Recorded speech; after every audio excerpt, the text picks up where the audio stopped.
Welcome everybody to this month's Nuclear Advocacy Lab. Got some exciting stuff to talk about today. Start by introducing myself. Actually, we have Dickerson Moreno here as well. I am co-captain with Dickerson on our education team. We basically team up to figure out how we can educate internally and externally to Generation Atomic. I've been in nuclear for 12 years. Obviously, super excited about nuclear in general. I personally work full-time for a company called Curtiss-Wright, or outside sales, technical sales, with engineering background, more on the mechanical engineering side. So talk all the mechanicals, everything going on out there. I get all excited. I will be keeping everybody down to their time, so we're good to go. Celebrations actually had a pretty exciting last month, not gonna lie. One big thing, does anybody know what plant this actually is? This is that in Illinois? That is not in Illinois. Oh. It's a little bit closer to you though. This is actually my Monticello. Monticello. This is Monticello nuclear plant. They had an integrated resources plan that they submitted to shut down a couple of fossil plants and extend the life of Monticello for 10 more years. So initially they were to shut down in 2030. Now that has been extended to 2040. So that was very exciting. I currently live in Champlin, Minnesota. So this is actually only about 30 minutes from where I'm currently living. So that is very exciting.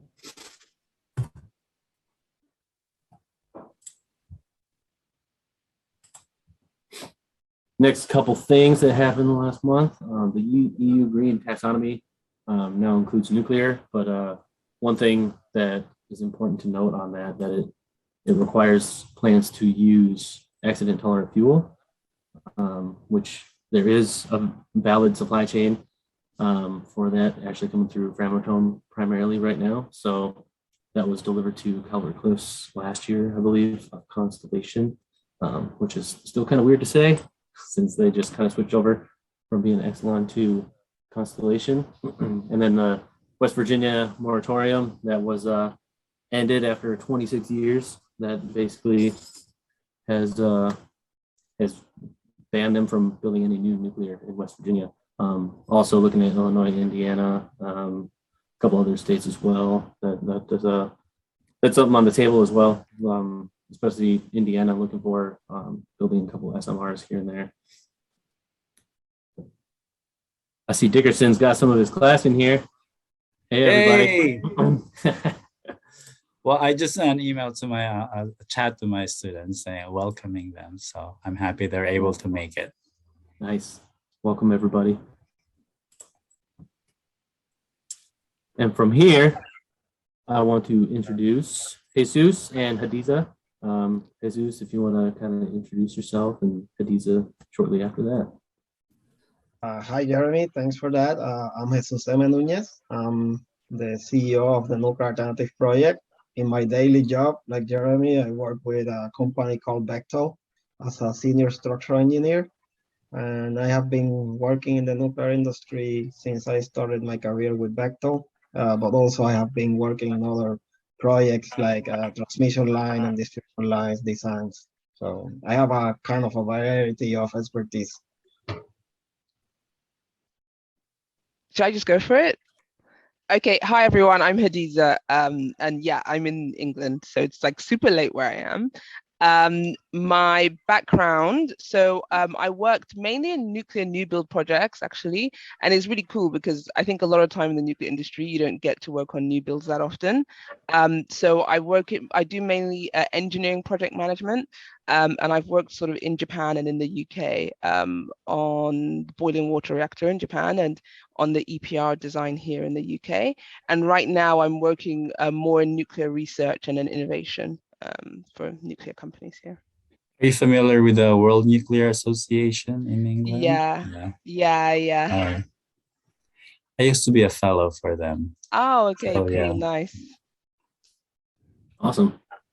Thanks for the intro. Jesus, I think I'm gonna let you kick it off if you can share your screen. Do you see my presentation now? Sure do. Yep. Well, good afternoon, everyone. My name is Nunez. Like I said before, I'm the Chief Executive Officer of the Nuclear Alternative Project. I will be presenting you an overview of our nonprofit organization. I would like to thank Generation Atomic for giving us the opportunity to present in this lab. In the agenda, I have like a very short agenda: who we are, our work, results from our work, current and future projects, and concluding remarks. Who is NAP? NAP is a 501c3 nonprofit organization composed of reactor operators, engineers, consultants, and other professionals, all working in the U.S. nuclear industry. Our mission is to study the alternative of advanced reactors for Puerto Rico and resource-limited countries by educating communities, governments about their technological advances. We adopted a strong community engagement approach.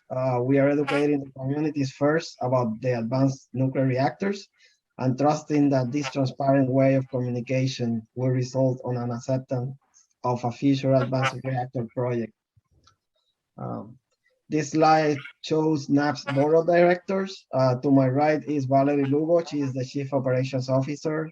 She has 18 years entrepreneur and HR operations experience. Ramon Martinez is the Chief Nuclear Officer. He works with INPO as a director.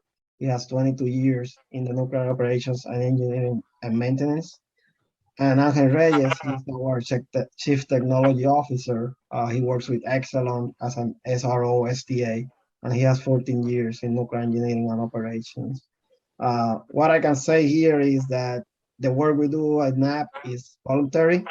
We believe that this work can provide the community and the leaders in Puerto Rico with all the necessary information to make an informed decision about nuclear energy, especially SMRs and microreactors in the future. NAP is composed also of volunteers and an advisory board. Our volunteers give their time like we do and expertise to our organization, and they're part of an important part of NAP structure. Our current volunteers are engineers and other professionals with various experience in the U.S. nuclear industry. And we also have an advisory board, and they provide us direction and recommended action plans to our leaders in a timely basis. How our organization started actually was with a phone call. I was riding home and Eddie Guerra called me. Hey, I would like to form this organization with you guys to educate and study the possibility of these SMRs and microreactors for Puerto Rico.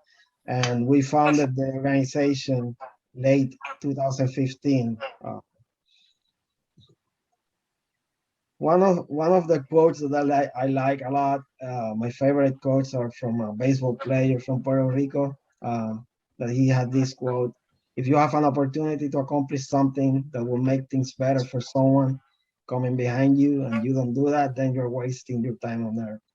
So that was Roberto Clemente in 1971. What we do in our organization, so we bring all Puerto Rican engineers and all professionals within the U.S. nuclear industry to study the market viability, safety, and environmental impact of advanced reactors in Puerto Rico. Our effort centers on the idea that as we do our work, we engage and inform the community of Puerto Rico and the U.S. stakeholders in the process. And NAPRI action model sets the foundation for future project development and local skill development. And we believe this is a foundational for future sustainable development of advanced reactors in Puerto Rico. This is a flowchart showing our organization strategy. We engage with all the stakeholders shown in this picture, and to educate the option of advanced reactors for Puerto Rico. And we believe that this was, like I said before, we set the foundation for a nuclear future in Puerto Rico if the public and the government accept it. Results of our work, we finished in 2020, May 2020, a pre-feasibility study for small modular reactors and microreactors for Puerto Rico. In that study, we did a study of the market conditions in Puerto Rico, the technology assessment, public perception. We did a grid assessment, legal and regulatory framework, financing ownership and operation mechanisms. And we also weighed the benefits and challenges for nuclear. This study indicates the development of advanced nuclear is feasible, but also that we need more studies to prove some of the unanswered questions that we had about nuclear in Puerto Rico. We were also selected under the Advanced Reactor Development Project to perform a site suitability study of 2 areas of Puerto Rico in the north part of the island. And this will answer the remaining questions that the community and leaders in Puerto Rico have about nuclear and advanced reactors. And in the presentation, you can see this will be done with the US NRC guys 4.7 requirements, and we will get input from vendors, nuclear vendors, and some people in Puerto Rico in the NIF that is a nonprofit for the pharmaceutical sector. We also developed webinars to educate the people of Puerto Rico about advanced reactors and other nuclear energy topics. And our webinars are free, so everyone can see them through our webpage live or after the event is done, you can watch it in Facebook. And then some concluding remarks. A strong community engagement approach, we believe, is essential in the conceptual phase of any potential project, especially in countries like Puerto Rico that they don't have any nuclear operating plants. And in Puerto Rico, there is a big importance of public opinion and perception about nuclear, and that has to be taken into consideration. Communities need to be educated in a transparent way about the benefits, but also challenges of nuclear. We know that they exist, some challenges. And technical or general questions from the community should be answered in a timely manner, because we have seen that there is always misinformation out there if we don't do that. Also, we believe the local culture and politics are important variables, and energy resiliency, reliability are important variables in Puerto Rico, especially for the critical infrastructure that exists. And we believe also, like countries and states like Puerto Rico, they should also not only they should consider zero emission in their portfolio, but also they should consider that their electricity mix should include resilience and reliability, and it should be scalable in case of a potential energy demand increase. And then, like I said before, a fully integrated approach between community, industry, government, and technologies is essential to bring interest to a potential energy project in Puerto Rico or any other place that never had an operating nuclear plant. With that, thank you, gracias in Spanish. And you guys can contact us in our webpage. Also, the report is free to download in our webpage, so anyone can download it if needed. With that, Jesus, I have a I don't know if you have questions. I have a question. So basically, the plan is to build hopefully an SMR in Puerto Rico. Do you know what type of SMR are you looking into? New scale or other? In one of our pre-feasibility study, we studied 4 technologies. We studied new scale. Okay. We studied the GE Hitachi SMR. We also studied the Westinghouse microreactor. I see. And the X Energy micro and X Energy. We had X Energy as one of our 3 source speakers in our last talk. Actually, can I have a quick plug to my students? So, if you don't mind, so to my students who are attending this class, we have been studying physics this semester. And if you go into nuclear physics, one of the applications of nuclear physics is to harness nuclear energy to create power. And that's what Jesus has been talking here. So in the US, we have over 100 nuclear power plants. But recently, there has been a move to create or build small modular reactors, which are, as the name would say, smaller, they're safer, and they're much more affordable. So a lot of states are considering that, including Puerto Rico, because like I said, it is a smaller scale and it's cheaper to build, and hopefully more as reliable as the bigger ones that you see around. So if you have any questions, you can send your questions now. Are you guys looking at possibly just doing one SMR or multiple SMRs within Puerto Rico? In our organization, Jeremy, we are not a developer. We are studying the possibility of nuclear in Puerto Rico.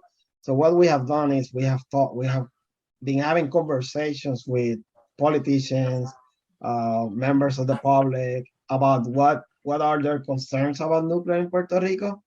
And with all these concerns, what we have been doing is the first study answers some of those questions.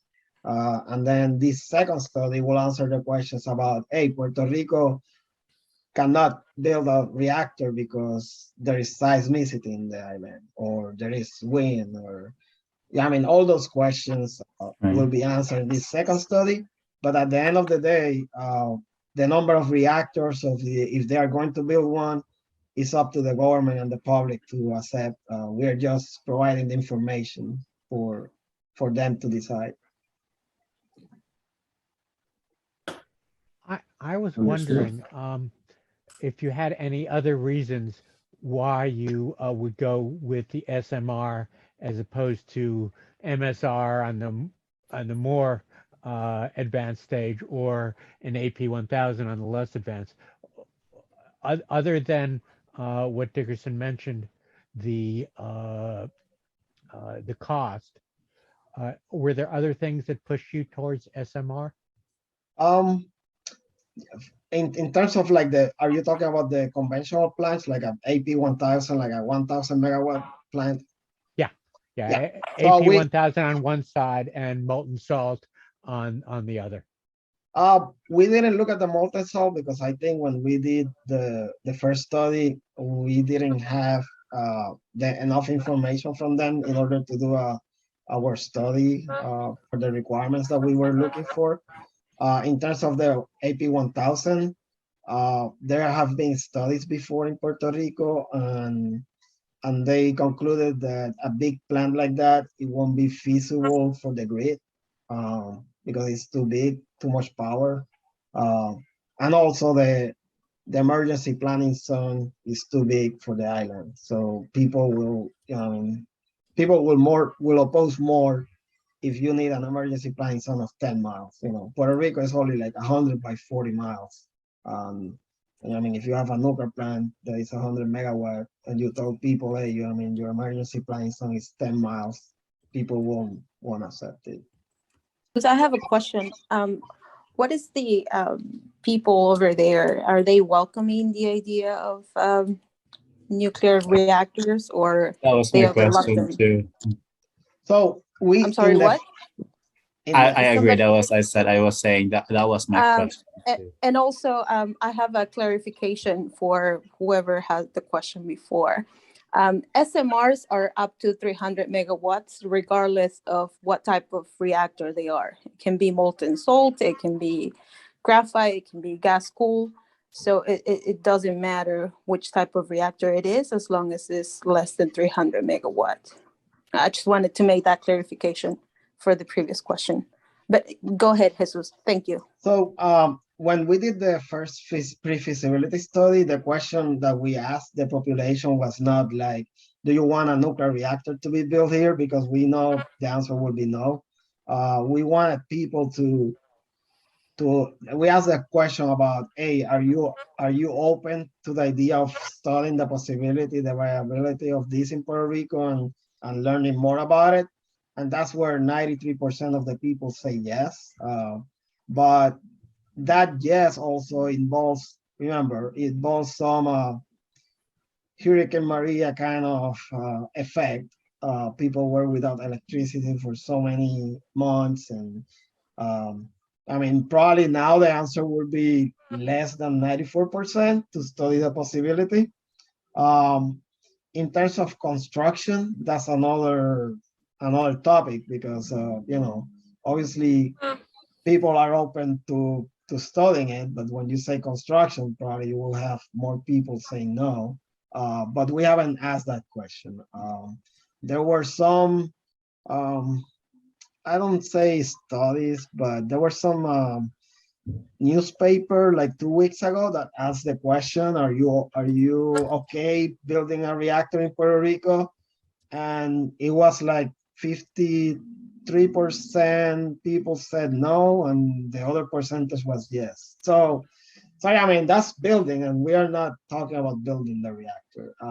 But we know that for nuclear to be part of Puerto Rico, you really have to continue the education campaign, and you need to have a very strong community engagement before even considering it, because I mean, it was a taboo for many years, and now that we are coming back and talking about it, people are understanding it more than before. Forgive me if this was like already possibly answered earlier on. I joined a little bit late. I was stuck in the waiting room for a while. But I was just curious as to like how much funding was secured for the feasibility, like the pre-feasibility study. The pre-feasibility study was around $800,000. Oh, wow. Okay. Remember, like if you look at the report, the majority of the cost is the lawyers, right? So Okay. we have a team of lawyers from the U.S. looking into the NRC guidelines, and then we had a group of lawyers from Puerto Rico looking into the Puerto Rican laws. So Okay. you will, I mean, that study has a lot of information, and obviously the cost of it was higher because of the cost of lawyers. And then is that different? Is the pre-feasibility study different than the feasibility study? I mean, I guess we call it pre-feasibility study because it's not really it doesn't really touch all the topics, right, that you want to touch in a feasibility study. And then with this other site suitability study that we're doing, we will answer all the other questions. So after we answer these all other questions, then it will stay with the public and with the government to see if they would like to pursue these in the future when these nuclear reactors are operating. And then last one, I promised. Have you already gotten or secured funding for like the next steps? Or is that still kind of in the works? Well, the second study, we were awarded $1.6 million by the DOE office to do that study.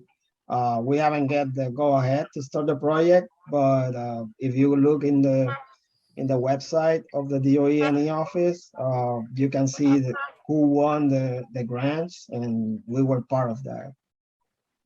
Thank you so much. No problem. You know a timeline that they're trying to be on to actually build this, if it is feasible? For the second study, you said? Yeah. Well, after we get the go ahead from the DOE, the project should last around a year.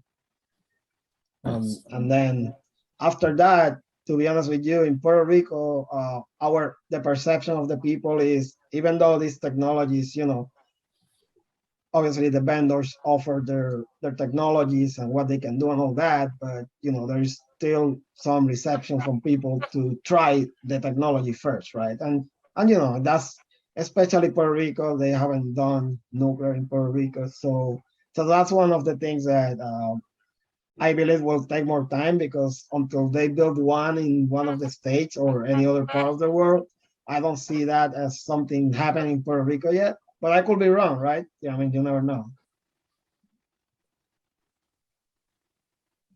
Well, if you want to unshare your screen, I think we're gonna have Hadiza take over. Great. Yep. Okay, perfect. So it's a pleasure to be here today, and thanks for having me. So as I said, my name is Hadiza, and I'm the co-founder of SubR Technologies, which is the portable energy revolution for disaster relief, remote locations, and microgrids. So we're combining new innovations in micro nuclear reactors with existing maritime technology to significantly improve all aspects of power and water supply. So let's talk about the problem. All around the world, disaster regions, remote locations, and microgrids require large-scale portable power solutions. These are to mitigate power outages and blackouts, but they're also just needed if you're in a remote location. In the last 10 years alone, the US and its Caribbean territories has seen a 600% increase in blackouts due to disasters. So let's just take a closer look at the sort of coastal and island impact. So severe weather is one of the leading causes of blackouts worldwide, and the probability of a sort of Hurricane Maria event has increased by a factor of 5 since 1956. As I said, blackouts caused by hurricanes and storms have increased 600% in a decade. And the problems are really acute in island territories where resources and aid need to be imported, and ports and airfields might well be damaged. And there's a 2017 report by the European Commission which talks about this at length and how it's such a huge logistical challenge. As well as this, you have to understand that in a disaster situation, there's going to be competition, because if you have certain allocations at airfields or at ports for ships to come in and bring supplies, you're asking that question of, well, do we bring in food, or are we bringing in fuel, or what are we going to bring in? And you can imagine the many, many gallons of fuel that are required to operate these large scale generators when generation has gone out. And that's something I'll talk about in more detail in later slides. And, you know, humans are living by the coast. 75% of humans will live by the coast by 2025. And coastal communities are increasingly impacted and are very susceptible to blackouts, climate change, and extreme weather events. So let's imagine you're a decision maker in one of these disaster relief organizations. When a disaster happens, there's only one large scale solution that is available, and that is a fossil fuel generator. However, these have significant problems. So first of all, you're thinking about speed. Complex supply chain logistics mean delivery time can be months for all the components plus the fuel. They're expensive. These fossil fuel solutions, especially when you look at remote locations and microgrids, they're extremely expensive per kilowatt hour. Enormous amounts of CO2 emissions as well as toxic gas emissions are emitted. And also, you know, the planet has such ambitious net zero targets for the future. And if we're going to meet these fossil fuel solutions are going to be more and more limited and more expensive. So we have to really think about what is our solution for the future going to be. So let's just take a look at some case studies of events that have happened and how they were sort of solved with fossil fuel solutions. So first of all, we're going to look at an event in Cyprus in 2011 where an explosion destroyed the nearby power station and they lost 60% of their generating capacity. They did bring in emergency generators, but they took 3 months to arrive, and to repair the power plant took 2 years. Next, let's look at an event in Puerto Rico that happened in 2020, where an earthquake damaged the Costa Sur power plant, and they lost 25% of their generating capacity, with repairs estimated to take a year. And, you know, emergency generators are such a challenge in an area with an already fraught power grid. So yes, you have this problem of power lines going out, but you're also having huge amounts of problems of large amounts of the generating capacity going offline, and it's taking an incredibly long time to bring it back online. Another case study to look at is Philippines, Typhoon Haiyan, where yes, power lines were damaged, but also there was severe damage to the major geothermal power plants, and these could not come back online for 9 months. And as well as that, because of the lack of electricity, planes could only operate during the daylight, which significantly slowed the procedures. And again, we're going to take a look at Hurricane Maria in Puerto Rico, which damaged several of the power plants. And the US government rented and operated several large-scale units. So we're talking 35 megawatts and above units. And in particular, in this one site, they rented 50 megawatts of units at a cost of $225 million for 16 months. And that doesn't include fuel and fuel supply chain logistics either. So they're also bringing in the fuel separately. So you can see the problems that arise with these fossil fuel solutions, and you can also see how these island communities are very much in need of large-scale portable solutions for when they lose generating capacity. And our solution is SubR Technologies, which is a zero carbon portable marine power station. And this is a new non-polluting alternative to fossil fuel generators for disaster zones. So it's able to provide purified water, which is very important, and it can provide electricity for over 200,000 people, rapid delivery, and it connects from the coastline onto the mainland. It's cheaper than fossil fuel solutions, and it's zero carbon. And you also have to understand that with nuclear, you're looking at quite long refueling cycles in the period of months. So you're not having that issue of having to constantly bring in fuel and supply fuel all the time. You know, there was a disaster that happened in the Caribbean a couple of years ago, and they're bringing in fuel from as far away as Canada to come to site. So this is solving a huge problem. And so, yes, it's going to have desalination, a factory built unit, and it's a PWR small modular reactor. And I know what you're thinking. Okay, a boat with a power plant on it. That's a crazy idea. However, I would like to point you to the fact that in the 1960s, the US Army did develop a floating nuclear power plant, and this operated in Panama for 10 years. And in fact, we are working very closely with the chief operating engineer who worked on that ship in the 60s. And so this is something that's happened, and we've had it exist before with historic technology. Also, I mean, this is a nuclear forum, so I suppose you don't need to know about all the new nuclear ventures that are out right now. I'm sure you're very aware that nuclear technology, especially in the field of SMRs, has advanced so much since the 1960s and has received so much private and public investment. It's really developed a long way.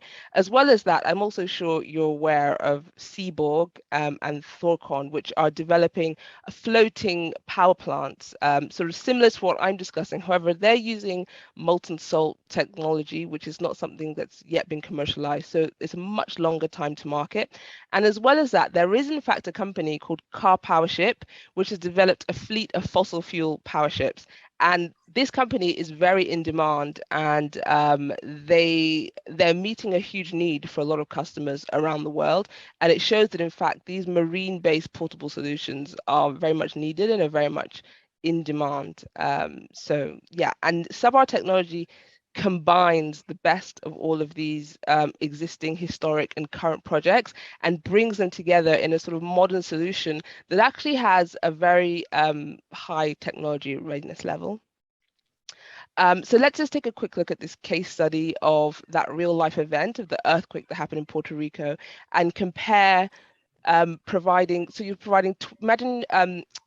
you loss of capacity of 900 megawatts in that event. And let's imagine you have an emergency need to provide 25% of that. And you can see how SubR Technologies compares with fossil fuel solutions, especially when it comes to fueling and also CO2 emissions and toxic gas emissions as well.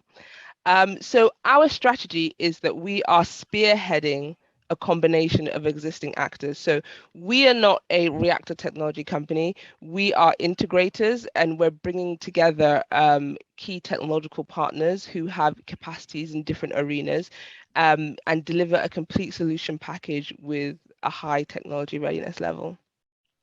So something you should know about the founders of this company. I myself am from Nigeria and my co-founder is from Jamaica, and we both grew up with energy instability being the norm. We grew up with disaster-induced blackouts being the norm. We grew up with power plants going offline being the norm.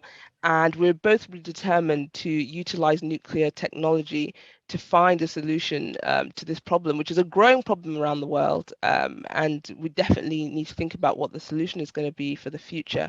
The idea for SubR comes from my childhood, and growing up in Jamaica, hurricane season always came with this deep fear that the power would cut out and we'd be in the dark, and people would get injured or sick, and there's no guarantees if you made it to hospital because the electricity would be out there too. And both me and my co-founder committed ourselves to science, and knowing that one day we'd be able to create better solutions for the developing world, which is what we're doing today. So thank you very much for your time, everybody. And yeah, you can continue the conversation and contact us by email. So thank you, everyone. The fastest that it can go. Pardon? You're anticipating. Yeah. The fastest that it can get to site. Well, what we anticipate is that we would have a network of ships in various areas. So sort of one in the general US area, and we also imagine in Asia, because in Asia there's lots of island locations which have a huge need for portable power solutions. So yeah, I mean, we'd imagine that it would get to the site and in a sort of matter of a couple of days. Do you have a rough order of magnitude kind of cost-wise as to how much it would cost to build? Yes, we do.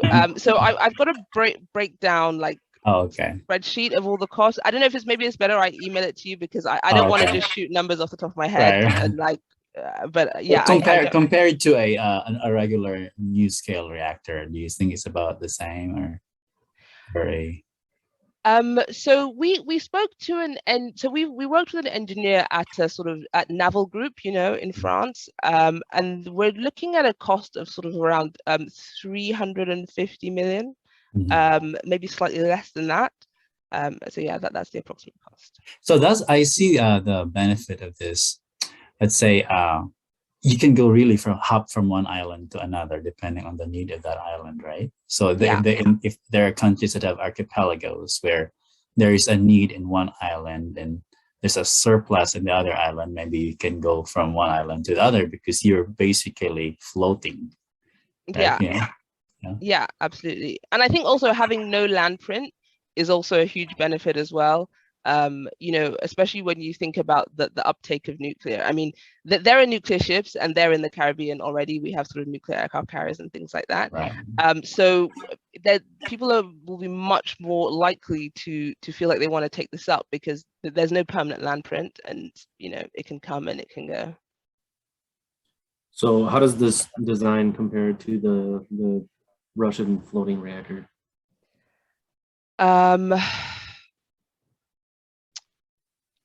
Yeah, that's a good question. I think I've done more comparisons to the original US 1960s reactor rather than the Russian reactor. So I'm sorry, I'm not going to be able to answer that question.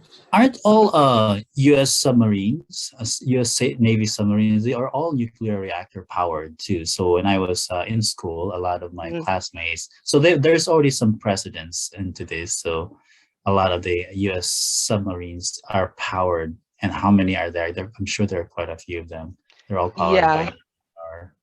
Yeah, absolutely. Yeah, and the aircraft carriers, which are ships, they're also powered by nuclear. And there is also, in fact, the precedent for the US military in the 60s. In the 70s or 80s. They actually were going to power some islands off Hawaii with a submarine. That was an emergency situation, but at the last minute they ended up not going through with it. But I see. I have a quick question. Yes. Do you anticipate any issues in terms of like the regulatory environment? I know the IAEA is kind of generally likes to know that countries that are having nuclear have regulatory bodies in place. Is that something that these island nations would have to have in place in order to benefit from this?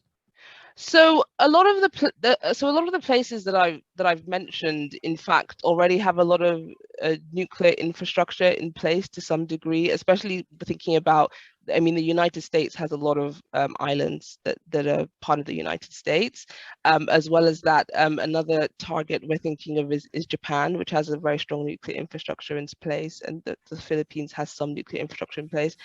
It's true that there are, and sorry, Jamaica as well also has reactor and nuclear infrastructure in place. Even Nigeria, which is my home country, we have a reactor and we do have a nuclear infrastructure in place. So yeah, I think it will be a problem for some places, but I think you'd be surprised at the number of territories that are out there that already have reactors, nuclear infrastructures, and a regulatory body. Thank you.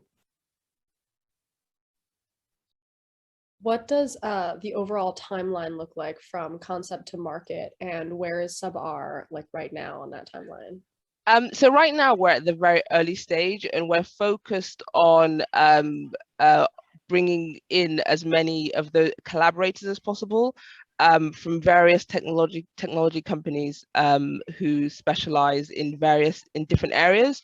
So at the moment we're partnering with a company called BCBG, and as I mentioned, they've got a lot of engineers on there who work on a lot of the early reactor technologies. And one of the engineers in particular, he was the head engineer on the ship of the Sturgis.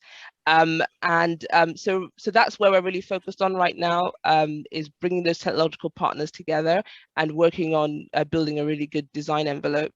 I would say in terms of timeline, it's a sort of 7 to 10 year timeline from concept to actual complete delivery. And yeah, one of the reasons why we have the accelerated timeline is because we're focused on utilizing as many existing technologies as possible and focus on following a roadmap of things that already exist. Be owned and operated by like a utility, because usually like a utility owns the plant and operates it, and then is governed by some regulatory, obviously. But I'm just curious if these are going to be like privately owned and operated, or is there other ideas about how they're going to be operated? Yeah, so there's two ideas. First of all, is that we're the operators. That's the first idea, and we'd be looking to gain sort of mid to long-term contracts with various parties to be able to service them. And the second is that yes, we'd also be looking at utility companies as well. Answer to the question about like regulatory bodies in different nations got me thinking about like, well, what happens if the US or a company in the US bought and built some of these, and then they were approved by the NRC and whatnot, but not necessarily improved by the Southeast Asian, I forget the full acronym, but the Southeast Asian regulatory nuclear body. And like we had some in Hawaii, just as an example, but then there was a hurricane that hit the Philippines. Would they be able to be deployed to another nation if that regulatory body had not approved for the use of those reactors, even if it would help in that situation? But no, they wouldn't. They wouldn't be able to. No, and so this is part of what I was discussing before, of having sort of different ships stationed in different zones. And yeah, there would be two different regulatory bodies. It is also possible to have things approved by multiple regulatory bodies. Right. We deal with that a lot in the UK, because obviously we're building in the UK, we're using a reactor design from France.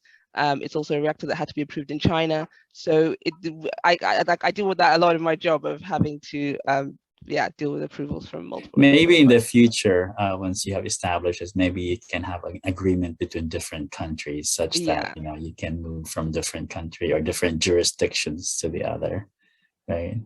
Yeah, absolutely. That would be great. A lot of import-export battles to in the future. Yeah. Awesome. Anybody have any other questions for either Jesus or Hadiza? Both of these presentations were eye-opening, that is for sure. Thank you, guys. Into our future, next month, we have no date set, but we are going to be talking about the linear null threshold, and XLMT Foundation is going to be joining us for that one. And then a new event that we just pushed out to the public. We have Atomic Drinks, Drink and Think at Black Stag Brewing in St. Paul, Minnesota. I know a lot of you aren't necessarily local to Minnesota, but if you guys are in the area, we'll be holding that at probably 5 o'clock or so on March 31st. So really getting everybody local, whether you're in nuclear or not. We're going to be kind of hanging out and have a couple beers talking about nuclear efficacy. All I got for everybody. Anybody has any questions or anything, let me know. And otherwise, thank you guys so much for coming in and presenting everything you guys are doing. It's some awesome work out there. And we'll see you guys next month.